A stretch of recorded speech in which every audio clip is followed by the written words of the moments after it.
Very good morning to all of you. Dr. Professor Vasudevan, Dr. T. M. Muralidharan, Dr. Bhavandar, Dr. Sabita, Dr. P. K. Nambudiri, Dr. K. P. Soman, very distinguished and eminent scientists from various parts of the country, young researchers and dear students. I'm extremely happy to be here in this campus in the midst of such luminary scientists and researchers. Often I feel when Dr. Parameswaran invited me for inaugurating this session, I was feeling slightly out of context. Because I am the only person here without the deep knowledge of this subject on drug discovery and computational chemistry. Of course, I was teaching computers and statistics 27 years back in the mid-80s. While teaching computer programming, we never thought of using computerized designs and bioinformatics in a subject like new drug discovery and improving the efficacy and effectiveness of the existing drugs without going into animal trials and human trials. And we never thought of the departments of chemistry and engineering merging with medical field and emerging as a very, very integrated, interdisciplinary approach for this very, very important subject for human health. I feel that this is emerging as a role model for the other universities in this part of the country. And I think rarely in South India I am saying first time such a conference is organized as an interdisciplinary subject. And again inviting eminent and reputed researchers from various parts of the globe, various excellent universities in the country. I feel privileged to be part of with you. I know that this is an excellent opportunity for the students of Amrita Vishwa Vidyapeetham and other adjoining universities to come to such a place. Especially this is a very well connected place from Kochi or Palakkad, Coimbatore, Chennai.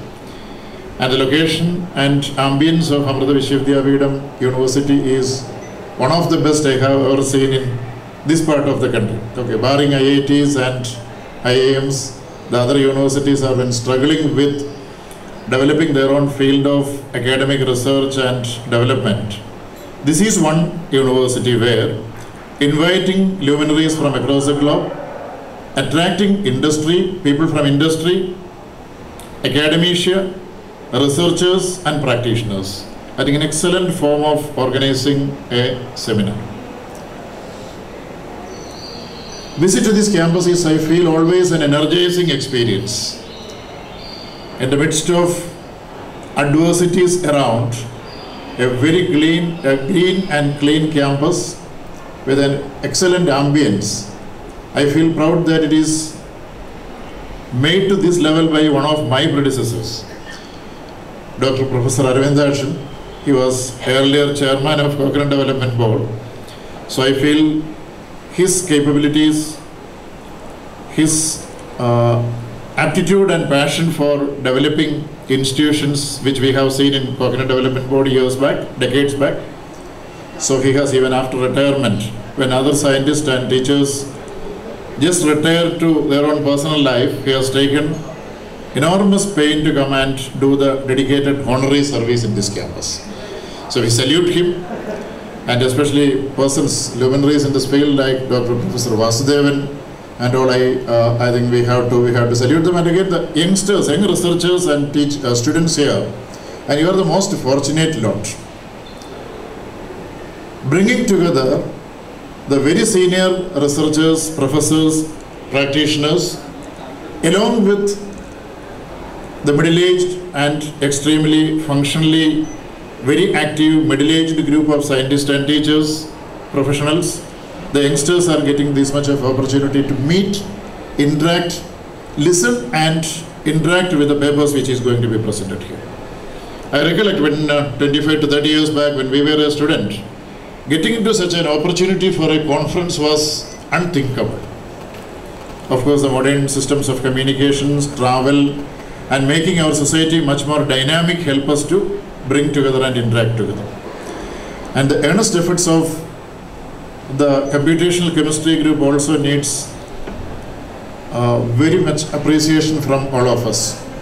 In fact, the computational chemistry group, when interact with the pharmacological, genetics, bioinformatics, biostatistics, everything together, coming to this wonderful subject of new drug discovery. Healthcare, of course, is a very, very important concern for our country and the entire human being. We are in an era where the maximum benefit of medical care is right now available to majority of the citizens.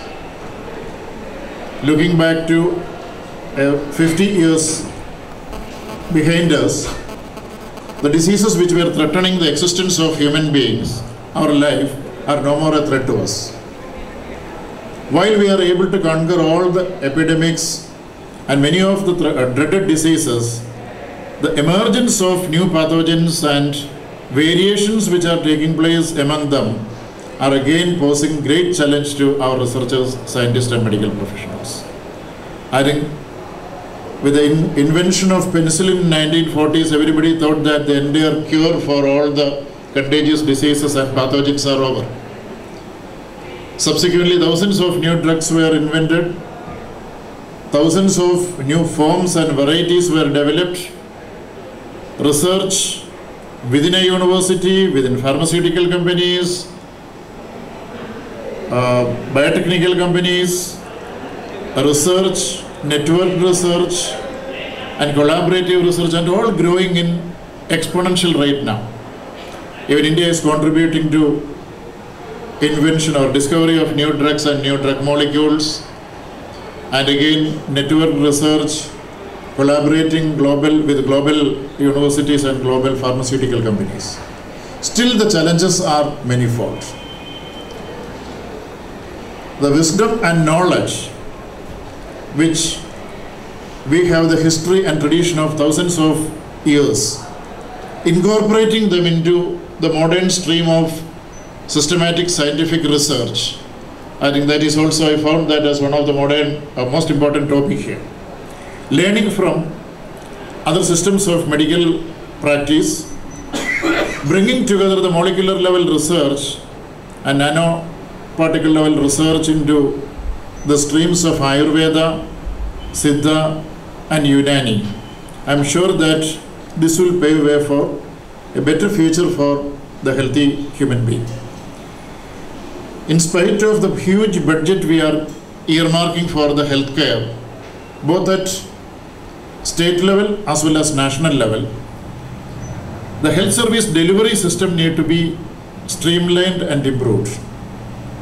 We feel that the existing drugs are sufficient, or existing forms of drugs are very, very sufficient for treating medicine, but I think in the frontiers of new research, people feel that, or people realize that their incapability with the existing systems of medicine when we come to treatment of new diseases or cure for the new diseases. Many of the unknown diseases of unknown origin, many systemic failures may be due to the lifestyle, the food we take, the environment we live in, the pollution in water, air and food are creating much of health hazard to the society. Generally, it is talked that many of the lifestyle diseases like high BP, cholesterol and diabetics are the major villains of human health hazard. Of late, an increased rate of liver diseases, kidney diseases are also threatening. It is quite alarming to see that the number of patients coming for dialysis into all the hospitals wherever there is a dialysis machine, and the long queue of patients. I think it was unheard of in our part of the country earlier. This last decade only this is developed so much. The organ transplant, kidney transplant, the people who are waiting for Mrida Sanjeevani program in Kerala The waiting list is for more than 3 years now. So these are the alarming situations which we feel threatening not only the health professionals in a state or a country. I think it's a global challenge and threat to all the humanity, I may say. It is not only to medical professionals. For development, administration, planning, healthcare is going to be one of the most important challenge. In a country like India with 1.26 billion people, ensuring their food safety, nutrition security, and healthcare is the most important thing. In a society with the demographic advantage of the largest youth population, we have a big role to play in the coming days in academics, research, and scientific advancement of the world.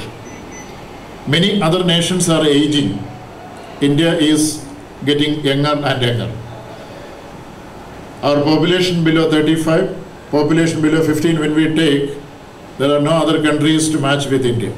So all the more important is the futuristic developments in the field of high-tech computing, basic sciences, applied sciences, including healthcare. The entire world is looking upon India. So how to keep pace with that and how to equip and encourage and facilitate our youngsters, I feel that that is going to happen through these 3 days of conference. Getting and interacting with world-class scientists through their seminar presentation, participation, interaction, I'm sure that it will catalyze interest in this particular segment of the research. More and more scientists, budding scientists, being inspired by this conference is going to be the major outcome of this. I'm sure there are no dearth of talents in our country. Sporting, nurturing, and making them shine like stars, that is the need of the hour. I feel that Amrita Vishwavidyapeetham University is an excellent example for doing so. I'm sure all these shining stars sitting in front of you, your names will be glittering in the media and news, and I'm sure that many of you will be, after 2 or 3 decades, many of you will be receiving the prestigious Nobel Prize for medical field in the Swedish Academy of Science. I foresee that era. At least people who are sitting behind these chairs, you have the potential for that.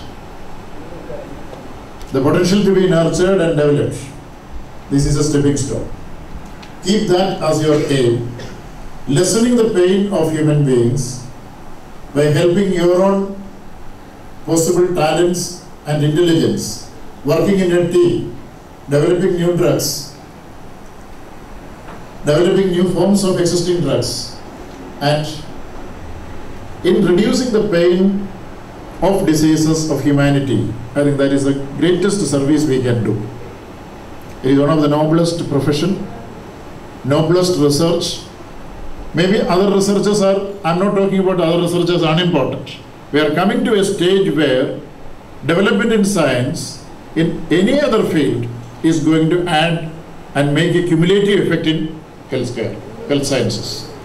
That is why computational scientists, engineers, chemists, and all coming together to a confluence of topics like this. So I wish the very best to this conference. I congratulate all the participants and all the paper presenters. The continued and accelerated teamwork from all of you will be the net gain for the society and humanity. I wish all the best to Amrita Vishwavidyapeetham, especially Dr. Nambudiri and his team, and Dr. Sabita and her team. I'm sure that they will be on their own, motivated themselves, doing a lot of things. I had a small fortune of interacting with the research related to coconut from Amrita Institute of Medical Sciences. Already the first ever clinical trials on the effectiveness of coconut oil in cardiovascular diseases was concluded in Amrita Institute of Medical Sciences, an interdisciplinary research. Cardiology department, biochemistry and pharmacy department put together. They have brought it, of course I am not supposed to reveal this. Earlier, for more than 6 decades, there was a misnomer that coconut oil was a dangerous villain with respect to healthcare, especially heart diseases. I think without any knowledge, without any basis, people were spreading this news. I think it was just like that in the scientific world till Galileo Galilei. Everybody said without testing and experimenting, whatever Aristotle says is the ultimate truth. With Galileo Galilei, we started the scientific experimentation by doing experiments, evaluating, and then testing. Find the truth and demonstrate to the world. I think without any test or clinical analysis, I don't know whether it is lobbies or vested interest, they were talking very bad against coconut oil. In fact, many of the doctors also started advising patients that coconut oil, please keep away from that, don't use it. I think many books we have read that coconut oil should be avoided, except Professor Dr. Vasudevan's biochemistry book, where it is mentioned, he mentions very positively. There are great doctors like Dr. B.M. Hedde, Dr. Valyatha, and so many people in India, so many doctors and nutritionists in USA, they were talking. But the first clinical research was coming out, and the papers, the research study shows that it is better than fortified sunflower oil to the cardiovascular patients in majority of the parameters were compared. In none of the parameters it was significantly below the fortified sunflower oil. So Amrita Institute of Medical Science helped us to dispel the myth and fear on coconut oil. So we are very much thankful to them. We are all awaiting for the publication of this clinical trial report in the international journals. We are withholding that release in India till the publication of the matter in the article in the international journals. Again, on coconut water, tender coconut water, there is one research concluded and completed, Amrita School of Pharmacy. Now the cardiology department, as an interdisciplinary research, has taken up the virgin coconut oil for a natural substance which can increase the high density HDL cholesterol in human beings. Another research proposal has already proposed by Amrita School of Pharmacy in establishing the clinical effectiveness and efficacy and glycemic index of NERA, the vascular saw from coconut inflorescence. So we have that much of research collaboration. I know that the Amrita Vishwavidyapeetham is well known for its timely and successful completion of research. Many often when we were doing and collaborating with many government universities and government institutions, I think our major role is to do the extension in a batch of 6 months to 5 to 7 years. I congratulate again Amrita University for completing the research successfully well in time. I think it is again a rare event which is taking place, at least as far as I am concerned, in Kerala and South India. Other universities may be doing wonderful research. So creating such a new trend and capacity and showing a role model. So I am really thankful to the scientists, teachers and doctors there. Of course, I feel very happy and privileged to be with you. As I have already mentioned, I am slightly out of context person here, but I feel that all the subjects are coming together to a confluence on this particular seminar. And again, the challenges and the objectives, of course, I am not going to narrate all those things. I found going through the website and where Dr. Nambudiri has created, it was in fact a quite learning experience for me, updating myself on general matters. And again, the objectives, the 6-7 objectives which you have put forward for this conference are wonderful, good role model. As being a technical subject, I am not going to delve into this. Once again, I wish all the best to this conference, and thank you very much for inviting me and giving me this opportunity to be part of this and seeing all the shining, smiling faces of all the people sitting here. Thank you. Om Namah Shivaya.